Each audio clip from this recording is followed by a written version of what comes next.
আমি আমার জন্য নয়, আমার আগের বর্তী এবং পরবর্তী উম্মতের গুনাহের মাগফিরাতের জন্য কাঁদি।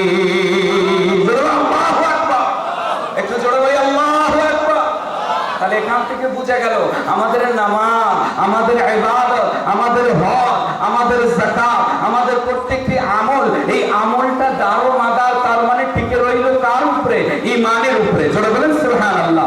আর ঈমানের মূল হচ্ছেন আল্লাহর নবী রাহমাতুল লিল আলামিন সাল্লাল্লাহু আলাইহি ওয়াসাল্লাম। আল্লাহ আল্লাহ আছেন, রাসূলুল্লাহ রাসূলুল্লাহ আছেন, বাদাল খুদা বুজুর্গ তুহি কিসা মুখতাসার। আল্লাহর পরে যদি মাখলুকের মধ্যে সবচেয়ে উত্তরাধিকারী স্থান থেকে থাকে সেটা আমার নবী রাহমাতুল লিল আলামিনের, এটা আমার স্বয়ং আল্লাহ করেছেন। জোরে বলেন সুবহানাল্লাহ।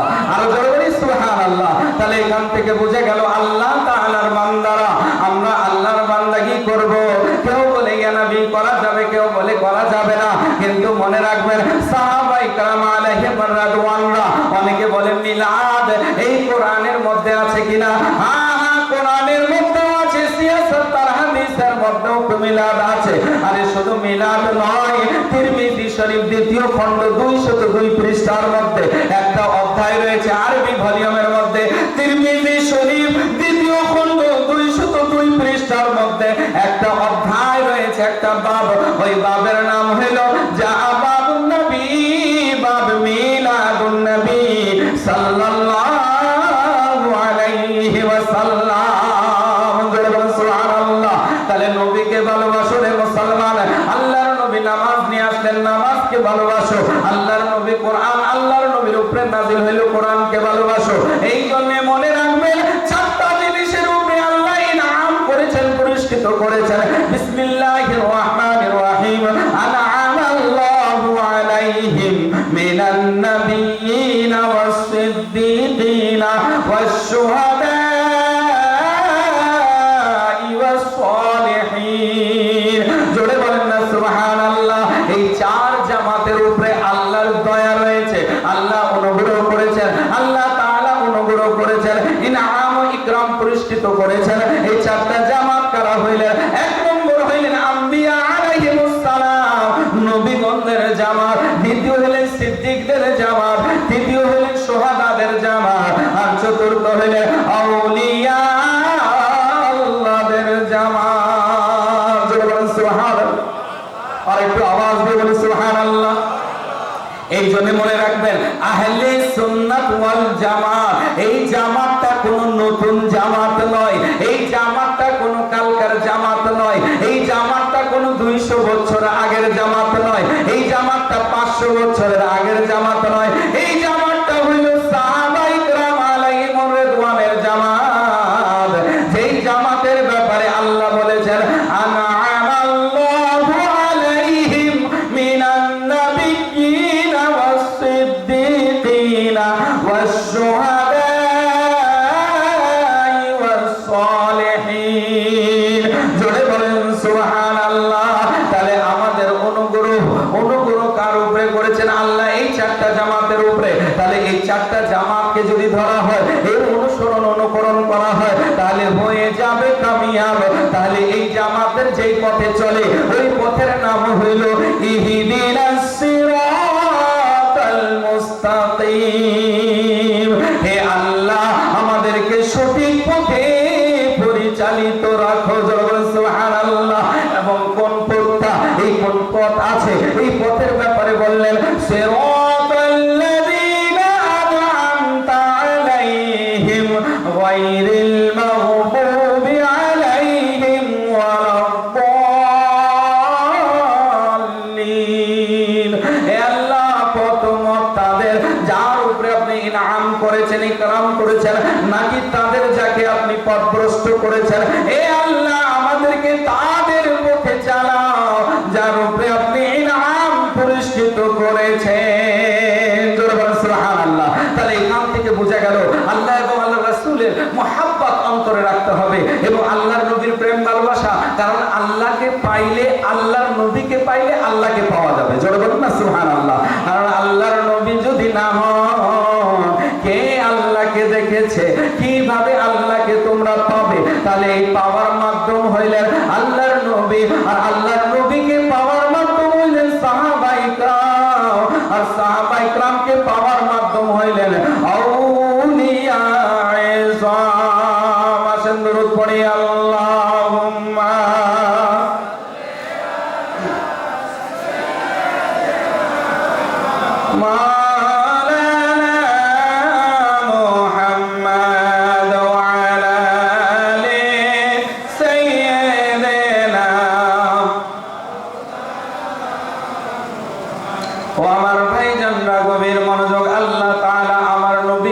সমস্ত আলামিন, আলম হইল এক বচন আর আলামিন হইল বহু বচন।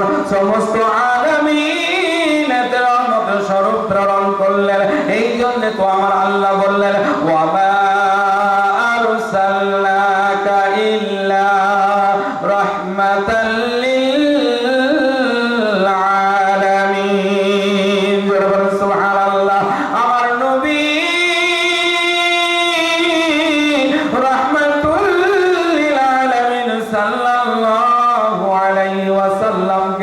আমার আল্লাহ তাআলা এমন খাজানা দান করেছেন। আমার নবী রাহমাতুল লিল আলামিন সাল্লাল্লাহু আলাইহি ওয়াসাল্লামকে আমার আল্লাহ তাআলা বলেছেন হাবিব গো, যারা আপনি নবীকে ভালোবাসবেন আমি আল্লাহ তাদেরকে ভালোবাসবো। জোরে বলেন সুবহানাল্লাহ। তাহলে এই আহলে সুন্নাত ওয়াল জামাত, এই জামাতটা হইল সাহাবাদের জামাত, এই জামাতটা হইল সাহাবায়ে কেরামদের জামাত, এই জামাতটা হলো আউলিয়া এজমদের জামাত, এই জামাতটা হলো হাক্কানি রব্বানি উলামায়ে আমিলিন কামিলিনদের জামাত। এই জন্য মনে রাখবেন যত আউলিয়া এজমরা এসেছেন এই জামাতের মধ্যে আসলেন। অতএব আপনারা আমরা সকলে আমার নবীকে ভালোবাসে আমাদের ইবাদত, আমাদের রিয়াজত, আমাদের তেলাওয়াত সবকিছু যদি করতে চাই আমার আল্লাহ রাজি হয়ে যাবে। সুবহানাল্লাহ। কারণ ও আমার ভাইজানরা গভীর মনোযোগ, একদিন আল্লাহর নবী রাহমাতুল লিল আলামিন সাল্লাল্লাহু আলাইহি ওয়াসাল্লাম হুজরার মধ্যে বসে আছেন। হঠাৎ করে দরজার মধ্যে কেউ যেন আওয়াজ দিল। হুজরার মধ্যে আম্মা জান খাতুনে জান্নাত ফাতেমা যাহরাও আছেন। আওয়াজ আসলো, আল্লাহর নবী বললেন মান আনতা, কে আছো? উনি আওয়াজ দিলেন আমি অমুক। এই আওয়াজটা শুনে মা ফাতেমা বললেন ও আব্বা জান, যার আওয়াজ এত ভয়াবহ, যার আওয়াজ এত ব্যথা ভরা, যার আওয়াজের মধ্যে এত কষ্ট, আব্বা জান তাকে আসার অনুমতি দিয়েন না।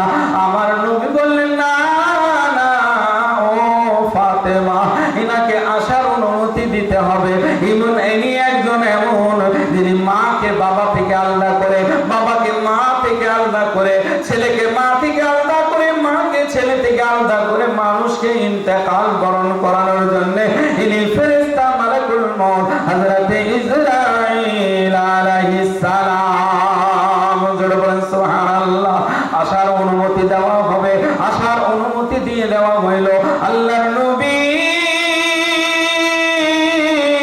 রাহমাতুল লিল আলামিন সাল্লাল্লাহু আলাইহি ওয়াসাল্লাম বলেন ও ফাতেমা পর্দায় চলে যাও। হযরতে ফাতেমা পর্দায় চলে গেলেন। এরপরে আল্লাহর নবীর কাছে আসলেন। আসার পর উনি বললেন ইয়া রাসূলুল্লাহ, ইয়া হাবিবাল্লাহ, আল্লাহ আপনাকে সালাম জানিয়েছেন। জোরে বলুন না সুবহানাল্লাহ। আমার নবীর মাকাম আমার আল্লাহ জানান সালাম। জোরে বলুন সুবহানাল্লাহ। আমার সালাম আল্লাহর প্রেরণ করার মানে আল্লাহর রহমত বর্ষণ করা। নবীর প্রতি আল্লাহর রহমত বর্ষণ করেন। ও আমার ভাইজানরা গভীর মনোযোগ। হযরতে ইসরাঈল ফেরেশতা আসলেন। আসার পর আরজ করলেন ইয়া রাসূলুল্লাহ, আপনি যদি চান আপনার ইন্তেকাল হয়ে যাবে, আপনি যদি চান আপনার ওয়াসাল হয়ে যাবে, আর আপনি যদি চান আপনার ইন্তেকাল হবে। আল্লাহর নবী বললেন ও ইসরাঈল, আমি যদি বলি ছেড়ে দিতে কতদিন ছেড়ে দেবে? বলে ইয়া রাসূলুল্লাহ, বনি ইসরাঈলের মধ্যে, ওনাদের বনি ইসরাঈলের মধ্যে যত ছাগল বেড়ারা দুম্বারা আছে তাদের দেহের মধ্যে যত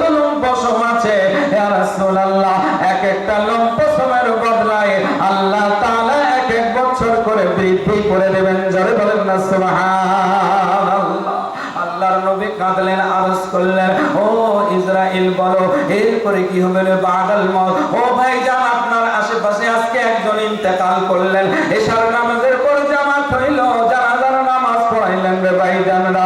ও ভাইজান মাটির ঘর, মাটির বাড়ি, মাটির হবে বিছানা, একা আসলি একা যাবি, সঙ্গী তোর যে কেউ হবে না।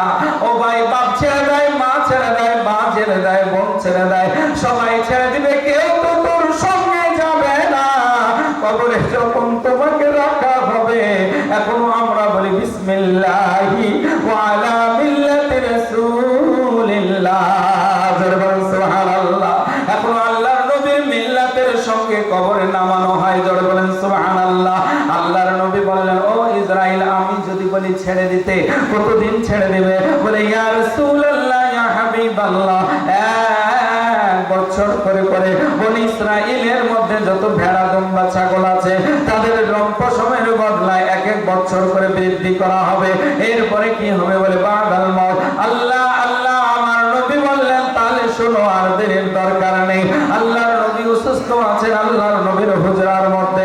আল্লাহর নবী বললেন, যাও তুমি আমার জিবরিলকে ডেকে নিয়ে আসো, যাও জিবরিলকে ডেকে নিয়ে আসো। এদিকে আল্লাহর নবী রাহমাতুল লিল আলামিন ফাতেমাকে সব কথা বললেন এবং আজওয়াজ মুহতারামকে কথা বললেন। অনেক লম্বা ঘটনা। আল্লাহর নবী মসজিদের মধ্যে গেলেন। আল্লাহর নবী মসজিদে যাইয়া সে সাহাবারা ধরে ধরে নবীকে মসজিদের মধ্যে নিয়ে গেলেন। ও ভাইজান আমার নবী তো কোনোদিন নামাজ বাদ দেয় নাই। আমরা কেমন মুসলমান, আমরা নামাজ পড়তে চাই না রে ভাই। ও আমার মা বোনেরা, আমরা মারা যাব, কবরে চলে যাব, কেউ তো সঙ্গে যাবে না। আল্লাহ তাআলার দরবারে তওবা করি, তাড়াতাড়ি নামাজ আদায় করি। ও ভাইজান আমার নবী সাল্লাল্লাহু আলাইহি ওয়াসাল্লাম বললেন, মসজিদের নবী মধ্যে গেলেন, সাহাবারা ছিলেন, জোরে বলেন আল্লাহু আকবার, একটু জোরে বলি আল্লাহু আকবার। সাহাবারা, ওই সাহাবেরা, যেই সাহাবাদের চেহারা দেখলে সওয়াব পাওয়া যায়, ওই সাহাবারা বসে আছেন। আল্লাহর নবী একটা খাম্বার সঙ্গে একটা পিলারের সঙ্গে নিজের পুস্তে আনওয়ার পিঠ মোবারক লাগাই বসলেন। আল্লাহ আল্লাহ, কেমন সময় হবে, কেমন অবস্থা হবে, কেমন দিদার হবে। আল্লাহর নবীকে যারা শরীরে দেখেছেন, মাথার চক্ষু থেকে জাগ্রত অবস্থায় যারা ঈমানের হালতে আমার দয়াল নবী মায়ার নবীকে দেখেছেন, তাদেরকে বলা হয় সাহাবা ইকরাম, জোরে বলেন সুবহানাল্লাহ। ওই সাহাবা ইকরামরা দেখেছেন আল্লাহর নবীকে, আল্লাহর নবী দেখেছেন সাহাবা ইকরামদেরকে। ও ভাই, জাগ্রত অবস্থায় আল্লাহর নবী মসজিদ নববীর মধ্যে বললেন, ও সাহাবীরা, আজকে শেষবারের মতো দেখে নাও, এরপরে প্রকাশ্য আর দেখতে পারবে না, আমার ওয়াসাল হয়ে যাবে, আমার ইন্তেকাল হয়ে যাবে। এই কথা আল্লাহর নবী বলেছেন। ও ভাইজানরা, ও মুমিন বান্দারা, ও আমার মুরব্বি বাবারা, যুবকরা, তরুণরা, শুনুন। আল্লাহর নবীর বলার সাথে সাথে সাহাবায়ে কেরামরা লাফ দিয়ে জমিনের মধ্যে পড়ে যান, গোড়াগড়ি করতে লাগলেন। ইয়া রাসূলুল্লাহ, আপনি চলে যাবেন, আমরা কিভাবে থাকবো? ইয়া রাসূলুল্লাহ, আপনার বিনে আমরা থাকতে পারবো না, আপনার ছাড়া আমরা থাকতে পারবো না। আল্লাহর নবী, কোন সমস্যা হইলে আপনার দরবারে আসতাম, ইয়া রাসূলুল্লাহ, আপনার ওয়াসাল হয়ে যাবে। এই কথা মদিনার অলি গলির মধ্যে বিস্তার হয়ে গেল। সবাই আসতে লাগলো। আল্লাহ আল্লাহ, যেই নবী মদিনায় হিজরত করে এসেছিলেন, মদিনার অলি গলির মধ্যে মদিনাবাসীরা যখন বলেছিল, ফালাল বাদরু আলাইনা মিন সানিয়াতিল ওয়াদাই ওয়াজাবা শুকরু আলাইনা মা দালিল্লাহি দাই। রাস্তার মধ্যে মহিলারা ছাদে ছাদে দাঁড়িয়ে বলেছিল, যাও রাসূল সাল্লাল্লাহু আলাইহি ওয়াসাল্লাম, যা নবী সাল্লাল্লাহু আলাইহি ওয়াসাল্লাম। ওনারা বলেছিলেন, আল্লাহ আল্লাহ, এমন বাদরু আলাইনা, নবী পাক আসার কারণে মদিনার অলি গলি সাজানো হয়েছিল। ওই অলি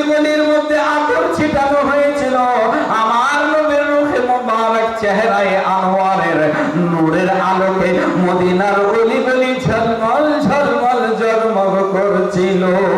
জোরে বলেন না সুবহানাল্লাহ। জোরে বলি আল্লাহু আকবার। এই জন্য কবিতার ভাষায় কবি কি বলেছেন, মুসিবতে না পাই যদি, মুসিবতে না পাই যদি করুণা তোমার, কবরে হাসরে কি হবে আমার,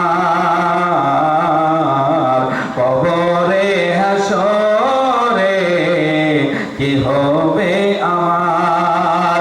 আছি গো ডুবে আমি পাপের সাগরে, আছি গো ডুবে আমি পাপের সাগরে, না জানি কি হবে ও পারে হাসরে, তোমারি সুপারিশ বিনে, তোমারি সুপারিশ বিনে কেমনে হব পার, কবরে হাসরে কি হবে আমার।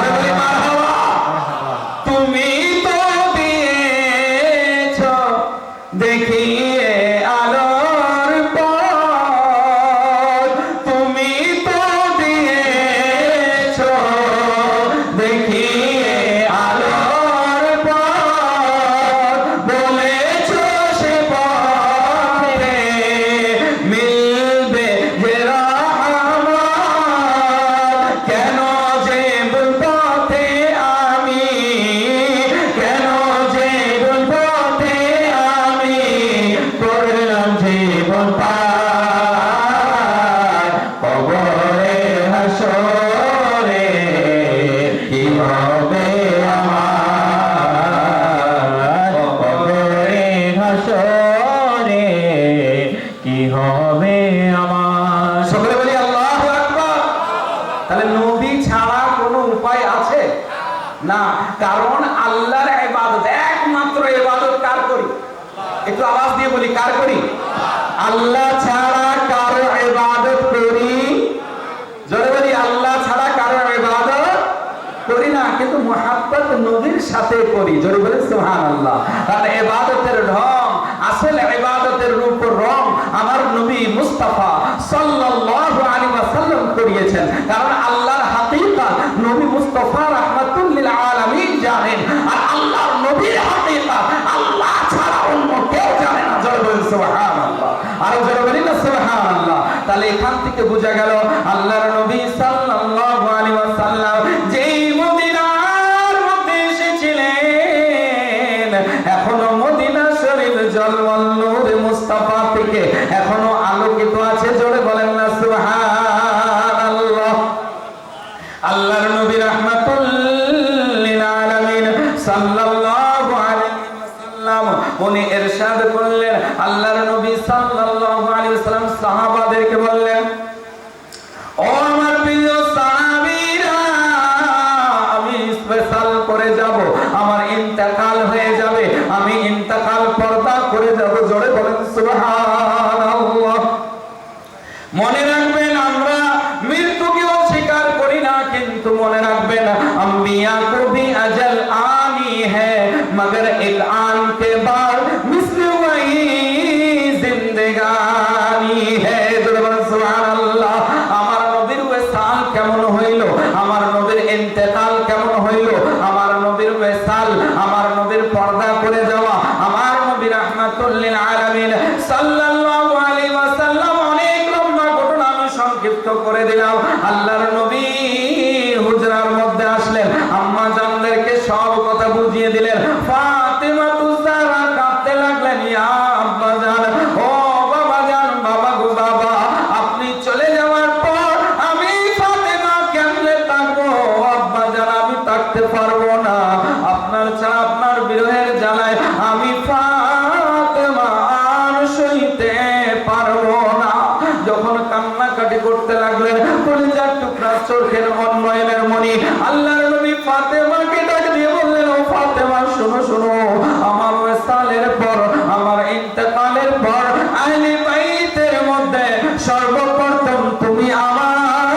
বিছানার মোবারকের মধ্যে আসলেন, আসার পর হযরত ইসরাইল এবং বললেন যাও জিবরিলকে ডাক দাও। জিবরাইল কাঁদে, বললেন ও জিবরাইল কেন দেরি করলে রে, কেন দেরি করলে, কেন কাঁদছো?